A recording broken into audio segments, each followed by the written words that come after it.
Agora que nós já vimos a primeira etapa da integração das funções articulares, daquela relação de mobilidade e estabilidade, com o sistema corporal e os 3 subsistemas, a gente vai ver o passo 2, o segundo elemento, que na verdade é a estabilização. Então a estabilização, ela vai um pouco além daquela questão da estabilidade, porque a estabilização ela diz respeito muito mais ao subsistema ativo. Então, enquanto eu tenho articulações que foram desenhadas para mais mobilidade e outras desenhadas para mais estabilidade, todas essas articulações, como eu já falei, elas vão demandar maior ou menor movimento independente desse desenho delas. Isso só vai ser prioritário ou não. Então, de acordo a isso, pensando no subsistema ativo, naqueles músculos estabilizadores e os músculos motores, eu vou abordar um pouquinho de como isso funciona.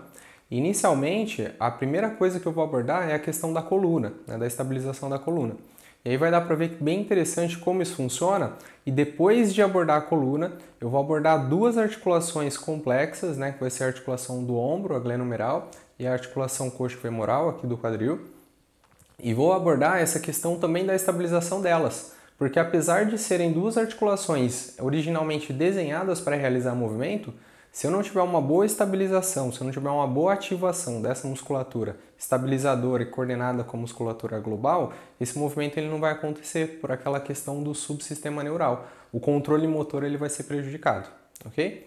Então, pensando nessa questão aqui da estabilização, inicialmente, como eu falei, eu vou desenhar aqui a coluna e explicar essa relação entre os músculos estabilizadores e os músculos motores. Então, para ficar um pouco mais fácil para entender, eu vou fazer um esquema aqui como se fosse a nossa coluna.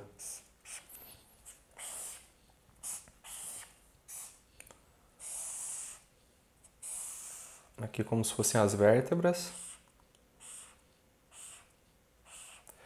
Os músculos que são os músculos estabilizadores, os músculos profundos locais, eles realizam uma estabilização que ela é intersegmental. Então, eles seriam um formato assim, eles estabilizariam vértebra por vértebra.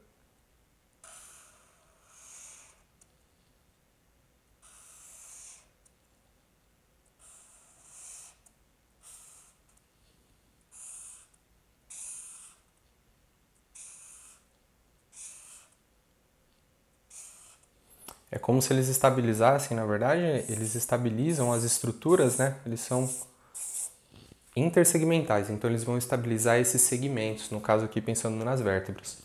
Esses são os estabilizadores locais. Os estabilizadores globais ou motores globais, que são os músculos mais superficiais, eles vão estabilizar também, eles vão realizar essa função de estabilização, embora não seja a função prioritária deles. Deixa eu fazer uma outra cor aqui para ficar mais fácil para entender.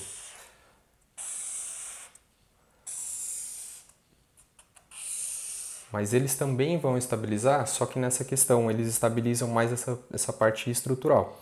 Então, pensando aqui nessa parte estrutural, pensando aqui na estabilização da coluna, por exemplo, os músculos profundos, os principais músculos profundos, que formam o que é chamado de cilindro tóraco-pélvico, que ele é realmente totalmente fechado para realizar essa estabilização dessa estrutura, eu tenho aqui a parte do transverso do abdômen, né, que encobre toda a estrutura da frente.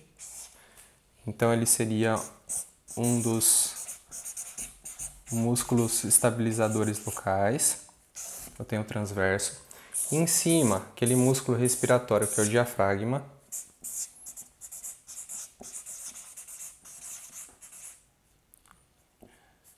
Diafragma. Lá na parte de trás, né, pensando na estabilização lá mais posterior, eu tenho o quadrado lombar.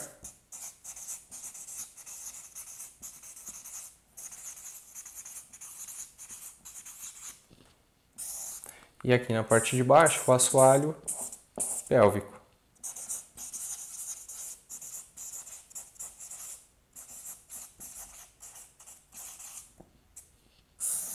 Então esses são os estabilizadores profundos, né, os estabilizadores locais aqui da região da coluna, que formam realmente esse formato de cilindro para estabilizar. E aí eu tenho depois os motores globais, que são os músculos mais superficiais. Então pensando aqui na frente, eu tenho o reto abdominal.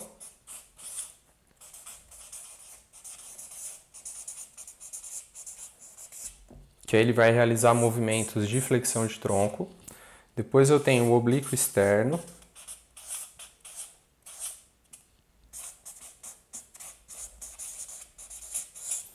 mais localizado na lateral, e aí ele vai ser responsável por movimentos de flexão lateral e movimentos de rotação.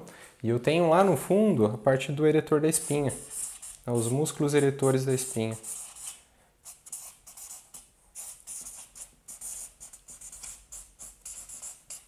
Essa musculatura eretora da espinha que fica atrás também é responsável pela extensão, quando eu preciso fazer movimentos de extensão ou de hiperextensão do tronco.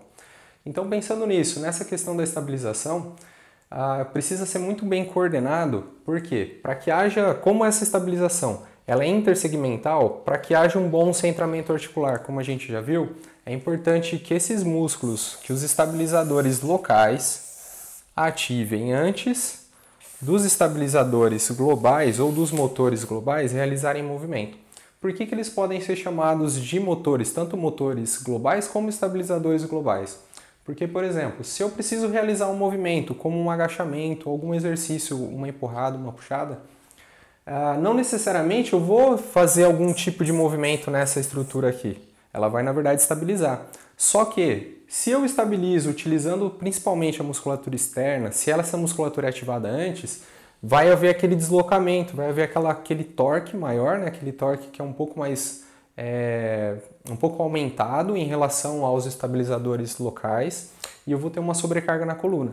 Então, pensando nessa questão, quando há movimento, os músculos são responsáveis, né? Os músculos mais superficiais são responsáveis por realizar esse movimento. Mas quando há estabilização também, eles vão agir, só que eu preciso que eles ajam depois dos músculos profundos para possibilitar essa estabilização. E assim todas as articulações. Depois a gente vai ver nas mais complexas, como eu já falei do ombro e do quadril, que ocorre isso também.